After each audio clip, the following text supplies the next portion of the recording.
নমস্কার বন্ধুরা, welcome to cricket and football hub. তো বন্ধুরা, এই ভিডিওর থাম্বনেল এবং টাইটেলটা দেখেই তোমরা বুঝতে পেরে গেছো এই ভিডিওটা কোন টপিক নিয়ে হতে চলেছে। সেহেতু এই ভিডিওটা একটু না স্কিপ করে তোমাদের পুরোটা দেখার অনুরোধ থাকলো। আর যদি ভিডিওটা ভালো লেগে থাকে তাহলে অবশ্যই তোমরা এই ভিডিওতে একটা লাইক দিয়ে আমাদের চ্যানেলটাকে সাবস্ক্রাইব করে রেখো, কারণ তুমি কিন্তু এখানে তোমার প্রিয় দলের সমস্ত রকম খেলার খবর সবার আগে পেয়ে যাবে। তো চলো আর দেরি না করে আজকের ভিডিওর মেন টপিকগুলো নিয়ে আলোচনা শুরু করা যাক।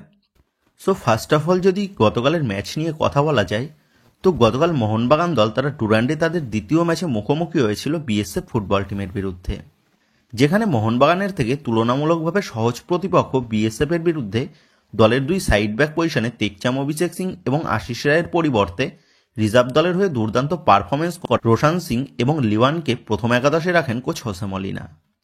খেলার শুরুর থেকেই বিএসএফ এর বিরুদ্ধে আক্রমণাত্মক ছন্দে গতকাল খেলতে দেখা যায় মোহনবাগানকে। তবে ম্যাচের 3 মিনিটের মাথায় দলের রক্ষণের ভুলে গোল করার একটা সুযোগ চলে আসে বিএসএফ এর কাছে। তবে সেই সুযোগ থেকে গোল করতে সম্পূর্ণ ব্যর্থ হয় বিএসএফ দলের আক্রমণ ভাগের প্লেয়াররা। এরপর ম্যাচের 8 মিনিটের মাথায় মনবীর সিং এর কাছে গোল করার একটা ভালো সুযোগ চলে আসে। তবে মনবীর সিং এর নেওয়া শটটা সেভ করে দেয় বিএসএফ এর গোলরক্ষক। তবে তারপর ম্যাচের 24 মিনিটের মাথায় রোশান সিং এর দুর্দান্ত একটা সেন্টার থেকে হেডে বিএসএফ এর জালে বল জড়িয়ে দেয় মনবীর সিং, যার ফলে 1-0 গোলে এগিয়ে যায় মোহনবাগান। গতকালের ম্যাচে দলের ডিফেন্স লাইনে দলের বিদেশি ডিফেন্ডার টম অ্যালড্রেটকে শুরুর থেকেই ব্যবহার করেন কোচ হোসে মলিনা। তবে দ্বিতীয়ার্ধে টমকে তুলে অ্যালবার্টোকে মাঠে নামায় কোচ। এরপর দ্বিতীয়ার্ধে সাহাল আব্দুল সামাদ কিয়ান নাসিরিদেরও ব্যবহার করেন কোচ হোসে মলিনা, কারণ প্রথমার্ধে মোহনবাগান দল বেশ কিছু আক্রমণ করলেও প্রথমার্ধে মোহনবাগান দলের খেলাটা তেমন একটা জমাট বাঁধছিল না, যার ফলে সাহাল আব্দুল সামাদ এবং কিয়ান নাসিরিকে মাঠে নামিয়ে দলের আক্রমণ ভাগের ঝাঁজকে আরও বাড়িয়ে দেয় কোচ হোসে মলিনা। এরপর অবশেষে 53 মিনিটের মাথায় মোহনবাগানের হয়ে দ্বিতীয় গোলটা তুলে আনে লিস্টন কোলাসো, এবং এরপরই আবার ম্যাচের 58 মিনিটের মাথায় সাহাল আব্দুল সামাদের সাথে পাশ খেলে লিস্টন কোলাসো সে আরও একটা দুর্দান্ত গোল তুলে আনে, যার ফলে লিস্টন কোলাসোর জোড়া গোলের সাথে 3-0 গোলে এগিয়ে যায় মোহনবাগান। আর এর ঠিক 3 মিনিটের মাথায় সাহাল আব্দুল সামাদের পা থেকেও একটা দুর্দান্ত গোল দেখা যায়, যার ফলে 4-0 গোলে এগিয়ে যায় মোহনবাগান। এরপর ম্যাচের 65 এবং 66 মিনিটের মাথায় আরও দুটো গোল করার সুযোগ পায় মোহনবাগান, তবে ওই দুবারই বিএসএফ এর বিপদকে রুখে দেয় তাদের গোলকিপার। এরপর ম্যাচের একদম শেষের দিকে অ্যালবার্টো রড্রিগেজ সে দূরপাল্লার একটা জোরালো শট রাখে বিএসএফ এর গোলপোস্টের দিকে, কিন্তু অ্যালবার্টো রড্রিগেজের নেওয়া শটটা বাঁচিয়ে দেয় বিএসএফ এর গোলরক্ষক হরপ্রীত সিং, যার ফলে শেষ পর্যন্ত গতকালের ম্যাচে অজস্র সুযোগ তৈরি করে 4-0 গোলের ব্যবধানে জয় তুলে নেয় মোহনবাগান। আর এই জয়ের সাথেই মোহনবাগান দল তারা পয়েন্টস টেবিলে তাদের দ্বিতীয় স্থানটাকেই ধরে রাখল। তবে আগামী 9 তারিখ diamond Harbour FC versus Mohun Bagan ম্যাচে নির্ধারিত হয়ে যাবে গ্রুপ বি থেকে কোন দল গ্রুপ টপ করে পরবর্তী রাউন্ডের জন্য কোয়ালিফাই করতে চলেছে। গত 2 ম্যাচে ডায়মন্ড হারবার এফসি তারা দুর্দান্ত পারফরমেন্স করে দেখিয়েছে। বিশেষ করে বিএসএফ ম্যাচে ডায়মন্ড হারবার এফসির 8-1 গোলের ব্যবধানে বড় জয় রীতিমতন একটা অতিরিক্ত আত্মবিশ্বাস যোগাবে কোচ কিবুভিকোনার দল ডায়মন্ড হারবার এফসির এই 9 তারিখের ম্যাচের আগে। তবে বাগান কোচ হোসে মলিনা তিনি ডায়মন্ড হারবার এফসির পারফরমেন্স নিয়ে তেমন একটা চিন্তিত নন। এদিনের ম্যাচ শেষে কোচ হোসে মলিনা তিনি জানিয়ে দিয়ে গেলেন ডায়মন্ড হারবার এফসির গোলের ব্যবধানের বিষয়ে তেমন একটা তিনি চিন্তিত নন, কারণ পরের ম্যাচটা জিততে পারলেই মোহনবাগান তারা পরবর্তী রাউন্ডের জন্য কোয়ালিফাই করে যাবে। আর কোচ হোসে মলিনা তিনি এটাও জানিয়ে দিয়ে গেলেন ডায়মন্ড হারবার এফসিকে হারিয়ে পরবর্তী রাউন্ডে যাওয়ার জন্য দলের প্লেয়াররা প্রস্তুত। সেহেতু মোহনবাগানকে আই লিগ এনে দেওয়া কোচ কিবুভিকোনার দলের দুর্দান্ত পারফরমেন্স দেখে কোচ হোসে মলিনা যে মোটেই চিন্তিত না সেটা কিন্তু গতকালের ম্যাচ শেষে স্পষ্টই বুঝিয়ে দিয়ে গেলেন মোহনবাগান কোচ হোসে মলিনা। এর পাশাপাশি ডায়মন্ড হারবার এফসিকে হারিয়ে পরবর্তী রাউন্ডে যাওয়ার বিষয়ে আশাবাদী থেকে রীতিমতন ডায়মন্ড হারবার এফসির বিরুদ্ধেই একটা কড়া চ্যালেঞ্জ কিন্তু ছুড়ে দিয়ে গেলেন বাগান কোচ হোসে মলিনা, সেটাও কিন্তু স্পষ্ট। অপরদিক দিয়ে মোহনবাগান যদি আগামী 9 তারিখের ম্যাচে ডায়মন্ড হারবার এফসিকে হারিয়ে গ্রুপ টপ করে পরবর্তী রাউন্ডের জন্য কোয়ালিফাই করে, তাহলে কিন্তু পরবর্তী রাউন্ডে ডার্বি ম্যাচ দেখতে পাওয়ার একটা প্রবল সম্ভাবনা রয়েছে। কারণ ইস্টবেঙ্গলের গ্রুপের বাকি দলগুলির পারফরমেন্সের নিরিখে ইস্টবেঙ্গলের গ্রুপ টপ করার একটা প্রবল সম্ভাবনা রয়েছে।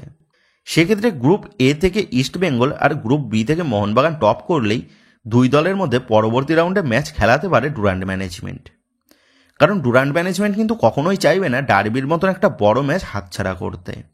সেহেতু এই দুই দল গ্রুপ টপ করলে পরবর্তী রাউন্ডে ডার্বি দেখতে পাওয়ার কিন্তু একটা প্রবল সম্ভাবনা রয়েছে, যেটা কিন্তু অবশ্যই একটা বড় সুখবর হতে পারে বাংলার সকল ফুটবল প্রেমীদের জন্য, সেটা আর বলার অপেক্ষা রাখে না।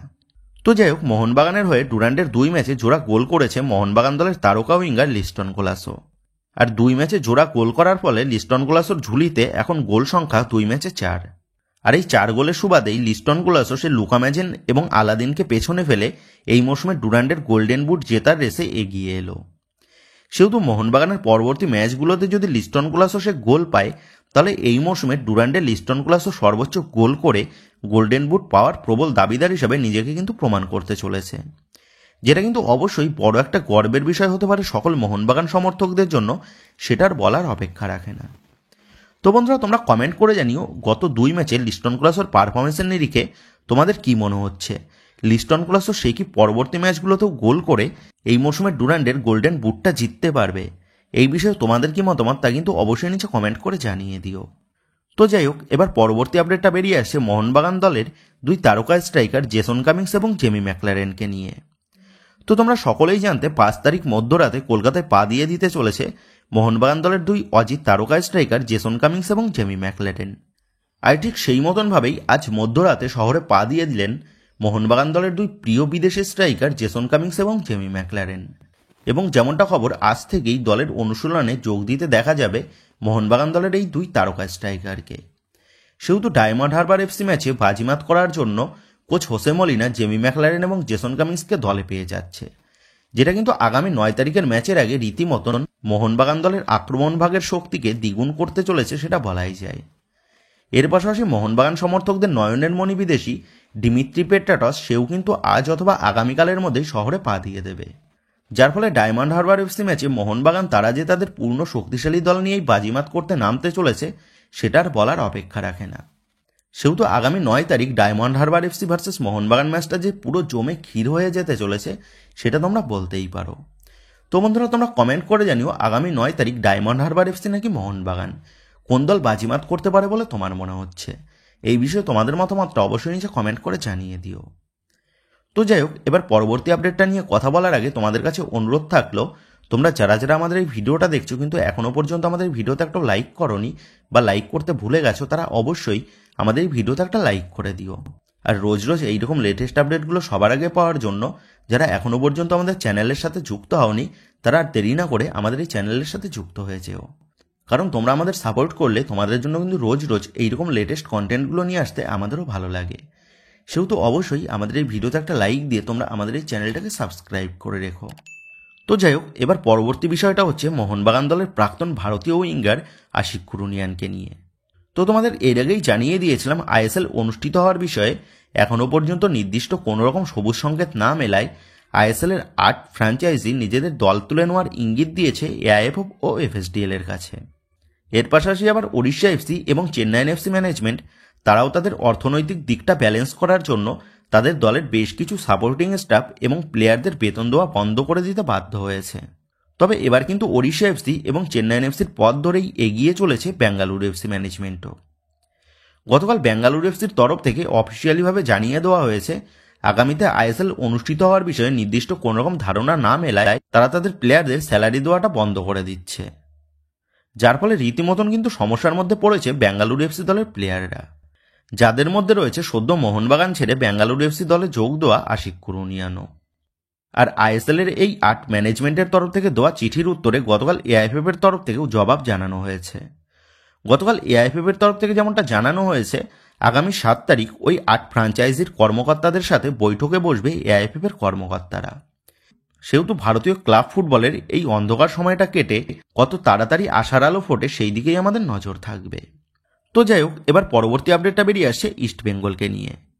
তো তোমাদের এর আগেই জানিয়ে দিয়েছি এখনও পর্যন্ত পুরোপুরি ম্যাচ ফিট হয়ে উঠতে পারেনি ইস্ট বেঙ্গলের নতুন বিদেশি ডিফেন্ডার কেভিন সিভিল্লে। আর কেভিনের বর্তমান পরিস্থিতিতে যথেষ্ট চিন্তিত কিন্তু সকল লাল হলুদ সমর্থকেরা।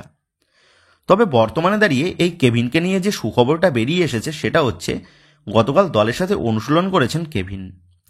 ইস্টবেঙ্গলের মেডিকেল টিম নিজেদের সর্বস্ব দিয়ে চেষ্টা চালাচ্ছে কেভিনকে দ্রুত সুস্থ করে তোলার জন্য, এবং সূত্র মারফত যেমনটা খবর জানা গেছে কেভিন সে দ্রুত ম্যাচ ফিট হয়ে উঠতে চলেছে।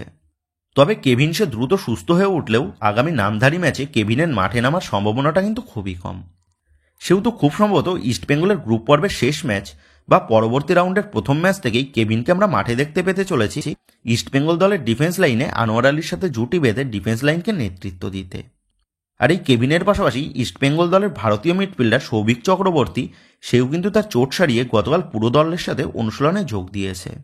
আর এই সৌভিকের ফেরাতে নামধারী ম্যাচের আগে যে ইস্টবেঙ্গল দলের মিডফিল্ডকে বেশ খানিকটা স্ট্রং করে তুলল সেটা বলাই যায়। তো যাই হোক বন্ধুরা, এই ভিডিওতে এই আপডেট কটা নিয়েই তোমাদের মধ্যে আলোচনা করার ছিল। তো আশা করি ভিডিওটা তোমাদের ভালো লেগেছে। তো যদি ভিডিওটা ভালো লেগে থাকে তাহলে ভিডিওতে লাইক দিয়ে চ্যানেল সাবস্ক্রাইব করে পাশে থাকা বেল আইকনটা অবশ্যই প্রেস করে দিও। আর তোমরা যারা এখনো পর্যন্ত আমাদের সোশ্যাল মিডিয়া পেজের সাথে যুক্ত হওনি তারা নিচের ডেসক্রিপশন বক্সের লিঙ্ক থেকে আমাদের সোশ্যাল মিডিয়া পেজের সাথে যুক্ত হয়ে যেতে পারো, কারণ এখন কিন্তু সমস্ত রকমের লেটেস্ট আপডেটগুলো সবার আগে আমাদের সোশ্যাল মিডিয়া পেজেই পোস্ট করা হয়। আর তোমরা এখন ফেসবুক এবং ইনস্টাগ্রামে গিয়ে তোমরা আমাদের এই চ্যানেলের নাম লিখে সার্চ করলেও তোমরা কিন্তু আমাদের ফেসবুক এবং ইনস্টাগ্রাম পেজটাও খুঁজে পেয়ে যাবে।